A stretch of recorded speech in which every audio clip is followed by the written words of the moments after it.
In Conversation with Terry Shepard, award-winning broadcaster, narrator, and author.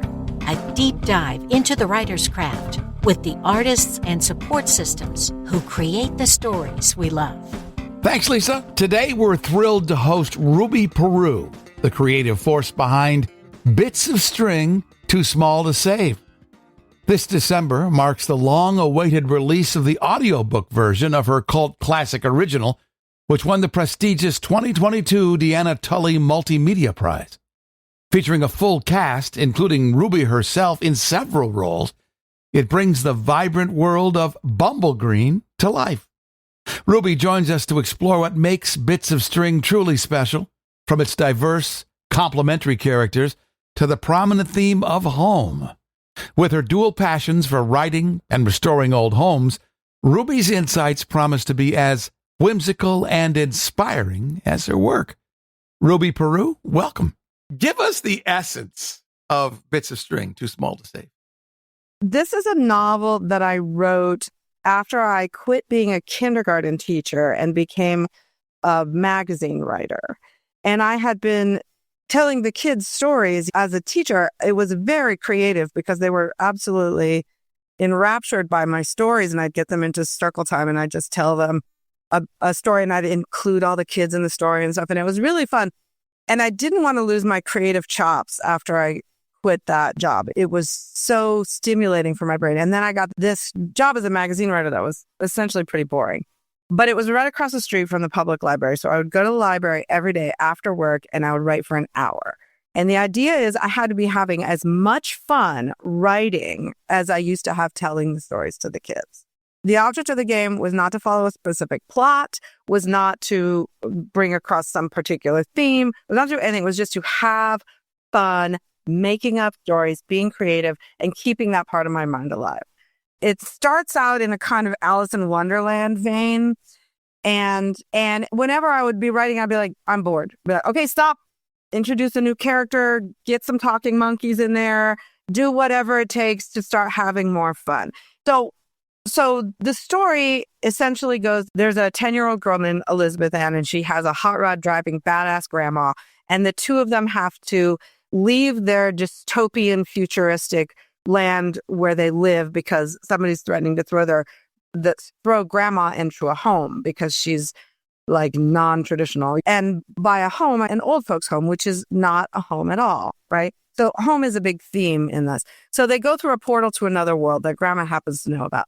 And in this other world, it's a completely different futuristic dystopia, but it's a forested wonderland. It has more of a old-fashioned character, but there's also, there's a war going on between technology and magic.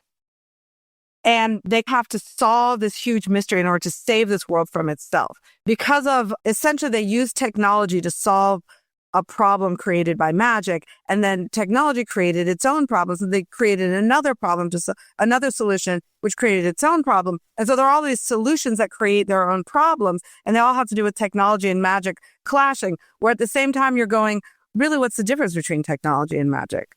Technology is the thing, you push a button, something happens. How does it happen? Nobody knows. Somebody knows. The people who know, those are like magicians. They make the magic happen. They know how to make it happen, but most of us just don't know. So really, what's the difference? And so it's a clash, but it's also a sort of a philosophical, what kind of thing. So there's a big theme about finding a home. If they save this world, they can make this world their new home. But at the same time, there's also a disease sweeping the land where animals turn into people, which is very sad because animals are intrinsically happy and people are intrinsically neurotic. And being in your own body is a type of home. And then being thrown out of your body from an animal to a human or reverse is like losing your home.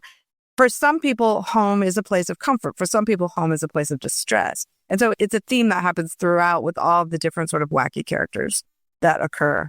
Were you improvising this kind of stuff with your kindergartners too? Were you taking them to these crazy worlds on the fly? Oh, yeah. Oh, yeah. How long ago was this, and what did they grow up to be? I wish I knew. It was a long time ago. It's been like 15 years since I started. I was like, I don't know, was it 2010? I published it in 2017, which means I probably started in about 2007. So that's probably around, it took me like 10 years to write it. I wasn't working on it every day, but in 1 year, I created all the raw material for the book. And then after that, I spent a long time going, oh, wow, I've got overlapping timelines that don't make sense together. I've got people that interact that aren't even supposed to be like in the same scene together. Like it made no sense because I wasn't writing it to make sense. I was writing it as a pure creative exercise. So I had to sit through all this stuff and rearrange it. And then there are so many subplots that I had to create this giant chart on my wall and color code everything. And so, all right, should I do the chapters like alternating subplots, one after the other, after the A, B, C, D, or should I do like, then B, B? Like I worked with all of these different ways of interacting all these subplots and then creating an ending that draws everything together. And also I was just living my life. Like I wasn't working on it every minute. So that's why it took so long. Elizabeth Ann and her grandmother feel so real and relatable. How do you approach crafting diverse, complementary characters? Easy. All the characters are me. People are always like, is Elizabeth Ann you? And I'm like, honey, all the characters are me. Some of them are adorable and cute, and some of them are neurotic and terrible, and some of them are brilliant and spoiled, and some of them are completely stupid beyond belief. But also they're pastiches of other people I know. Like the grandma I created, I had a boyfriend at the time when I started this book who was really into cars, and I had this landlady who I absolutely adored. And I was like, they're going to be the same person. It's going to be my landlady, but she's super into cars. And she knows everything about cars. And every time she sees a car, she can tell you what year it was, what make, what model, what type of headlights it uses or whatever. And she's a hot rod driver. When I started this, I was living in New Mexico, where there's a tradition of what they call low riders, which in other parts of the country is called hot rods. And you see them everywhere. It's an incredibly creative art form where people take cars and turn them into these like art cars. And so that had to come in to the story as well. Ruby Peru is our guest. We're talking about Bits of String Too Small to Save. Ruby is a ghostwriter by trade. You can learn more about her at her website, rubyperu.com. Bumble Green feels like a character in itself.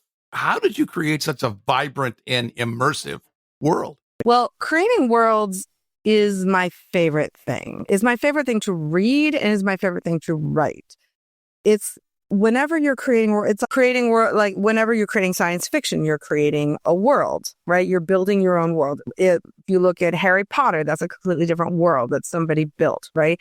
So when you're building a world, the world has to make sense. It can't just be a bunch of random things that happen. It has to have, if somebody believes in God in this world, then there's religion in this world. And you have to ask yourself, are there different religions? Is there one religion? If somebody says, oh my God, now there's God in this world. What does God mean in this world? I didn't want to have a God in this world. It was like extra work I didn't want to do. So I went through and I was like, take out everything having to do with that. I don't want any spiritual thing in it because it's not really what the book is about.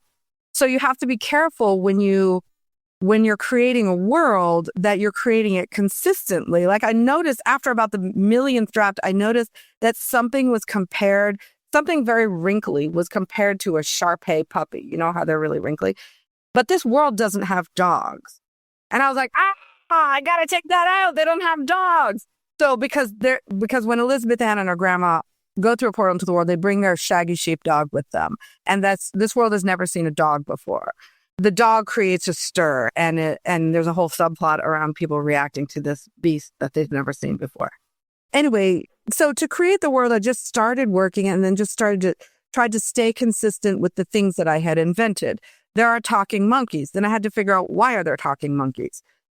Okay, there's talking monkeys because there's a disease where women are allergic to their own babies. And the only way that they could solve the problem was to scientifically take intelligent monkeys and then like scientifically alter them to make them even more intelligent and teach them to speak in English and teach them to raise human babies. Because otherwise people couldn't raise their own babies because they're allergic to their babies, because it's a problem that was caused by the conflict between technology and magic as one of the many diseases that's going on in this world. And so by create one problem, they'd be like, what caused that problem? Okay, that problem had to be caused by this. And then the science that created those monkeys has its own side effects and problems. And so that is created by that. And that's why I had to make this giant chart on my wall. Because, okay, wait, this causes that.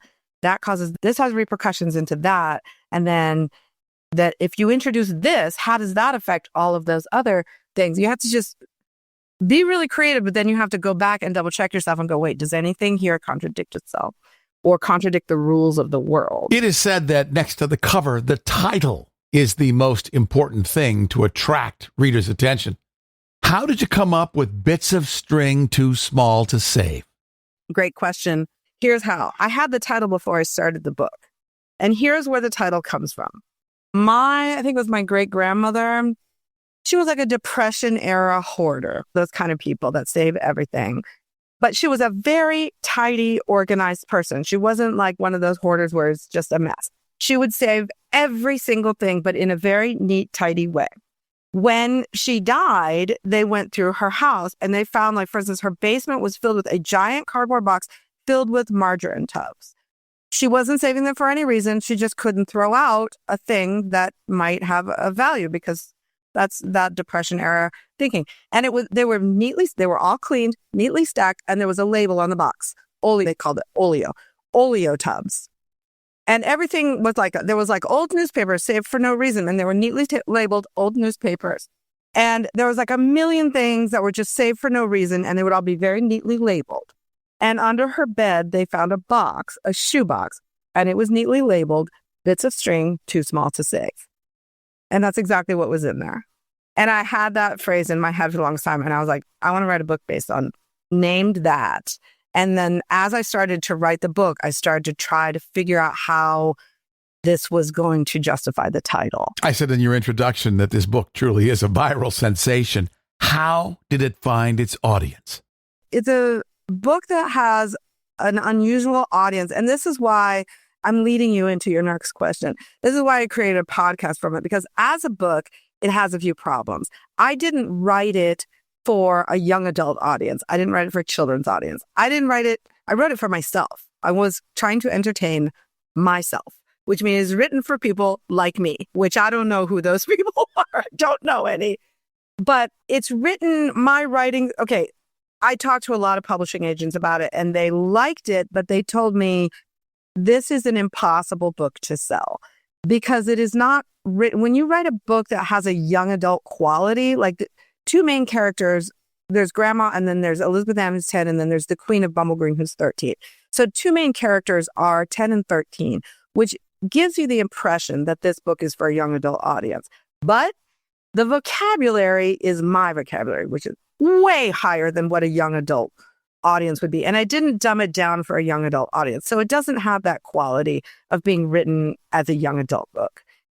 My sentences, this is from the agent's mouth to your ears. This is not me analyzing myself. My sentence structure tends to be complex. The story's plot line is insanely complex. It's written with a level of complexity and a high level of readership that's not appropriate for the young adult audience. But the tone of it starts out feeling very Alice in Wonderland-y. So the tone feels young adult and the characters are young adults. It's very hard to figure out who this is for. And so it's essentially for gifted young readers because they'll enjoy the adventure and the coming of age quality of it if they can read at a high level. Or it's for adults who enjoy adventure types of novels, which most books for adults don't fall into the category of adventure and fantasy that are like literature. So it falls in between genres. So I found a lot of readership by just talking about it like this and going, finding people that are going, I'm a misfit too. I'm young, but I read ahead, or I'm old, but I love adventure or something like that.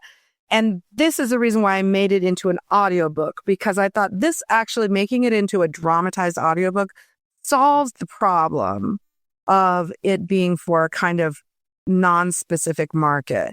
Because if you're a reader who's not at the level it's written at, it won't make a difference because it's an audio tape.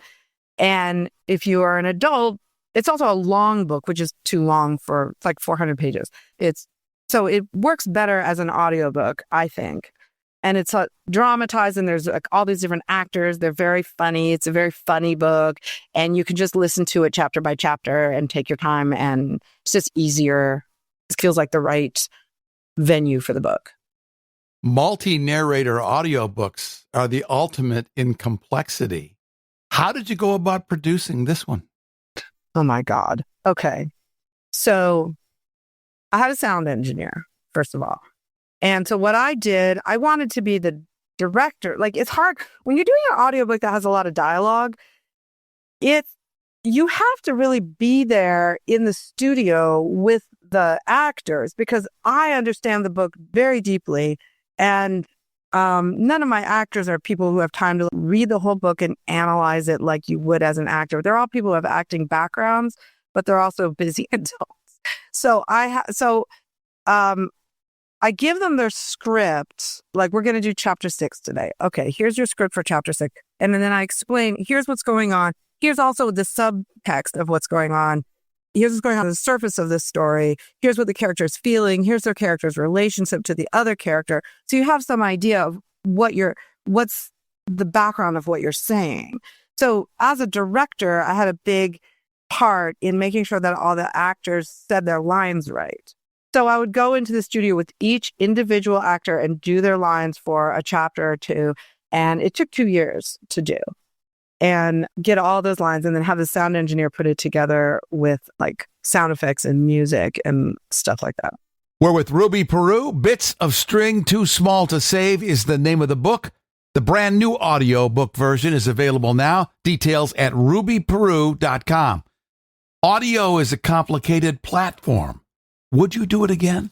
So I'm starting a little side hustle where I produce audiobooks for other authors who, like me, feel like their fiction would be better served through a really dramatized. I don't want to do boring audiobooks. I want to do this dramatized, full cast audiobooks because I've acquired a nice little group of actors doing this. And I have, like, between my husband and I, we know like musicians and sound engineers and all these people, and we could do everything right here and just start creating more audiobooks for other people who like me are just looking for a bigger audience for their work. I'm also working on a Southern novel, which is a totally different thing, but that's what I'm into right now. So that's what I'm doing. So take us down the rabbit hole of the many characters of Ruby Peru. Who are they and what do they sound like? Okay, the narrator just sounds like me. Nobody special, just person. And then I had to do, the first voice I had to do was the dog. Now the dog's kind of stupid. So I modeled the dog after Jess Spicoli from Fast Times at Ridgemont High. Oh, so he's, I don't really know what am I going to do now? I don't know. Just whatever, dude. That's the dog. But then the Duchess comes into, first there's a mosquito. There's lots of talking animals, including insects. And I had to come up with, because there are so many, sometimes there'll be like a whole bunch of insects and they're all like in conversation with each other.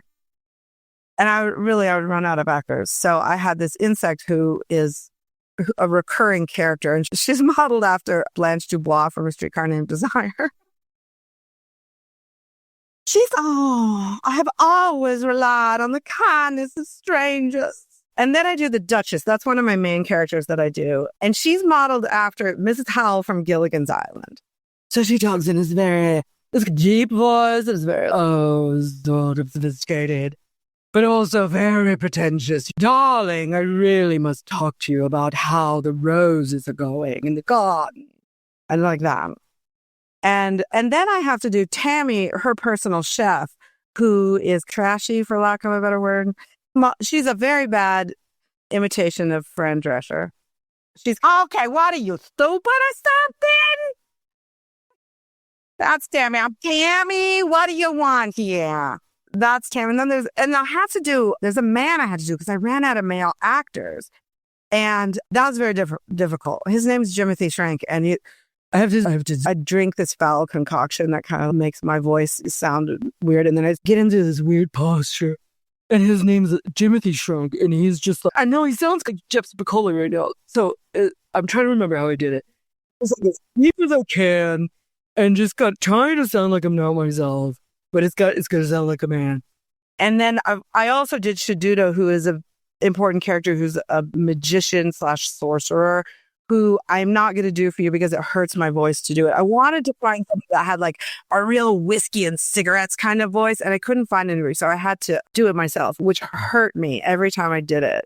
But I was actually happy with the result. The new audiobook is Bits of String Too Small to Save, a fully casted performance of the print version written and produced by our guest, Ruby Peru. It's available now, and you can find details at rubyperu.com. Ruby, thanks for the conversation. Yeah, you're welcome. My pleasure. In Conversation with Terry Shepard is a copyrighted presentation. All rights reserved. I'm Lisa Davis. Join Terry Shepard next time in Conversation.